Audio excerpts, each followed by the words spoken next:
Hey viewfinders, I'm Case Aiken from Another Past Podcast and Men of Steel, and for some reason, today I feel like talking about Superman analogues. Characters who are like Superman, explore the themes of Superman, but aren't actually Superman. There have been a lot in comics, and I want to start with Captain Marvel. Nowadays, most people know him as Shazam, but he is easily my favorite character in comics. The idea of a youth empowered with the abilities of the gods was really appealing to me when I first discovered the character. Combined with the fact that he was a little obscure and had a fractured publishing run, it set my deep dive nerd researching bug ablaze.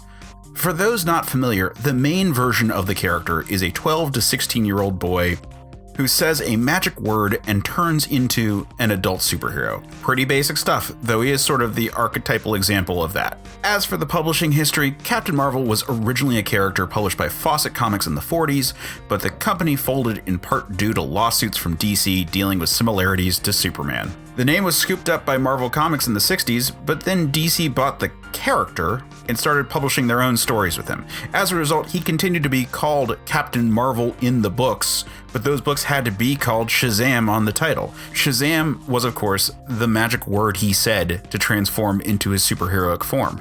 In the last 15 years, DC did a few efforts to rebrand him as Shazam. I personally am not a big fan, but I get it. The modern stories themselves have been fine. Mixed, really. However, he's been a strong supporting character in the greater DCU since the 1970s, so he's been around. However, for every reboot, for every gritty homage like Alan Moore's Miracle Man / Marvel Man or Prime, and for every heartfelt love letter like Eric Larson's Mighty Man, there's always been a purity of concept and a charm to the character that makes me smile to think about. I'm excited that the movie came out and that it was good. And part of that is just for the increased awareness of the character. But also, it was just fun.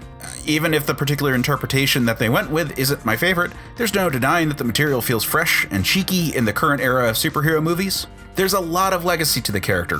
Elvis supposedly fashioned his costumes after Captain Marvel's boy sidekick. Jack Kirby worked on the book in the 40s, and many of his later creations shared a similar form-changing effect. Thor stands out, but even Etrigan, the demon, fits. The word Shazam itself has its own pop culture legacy. Near as I can tell, and I'd love to see more info, it began with the Big Red Cheese himself. But yeah, for some reason I just wanted to talk about a Superman analog, and I'll have another soon. There have been a lot.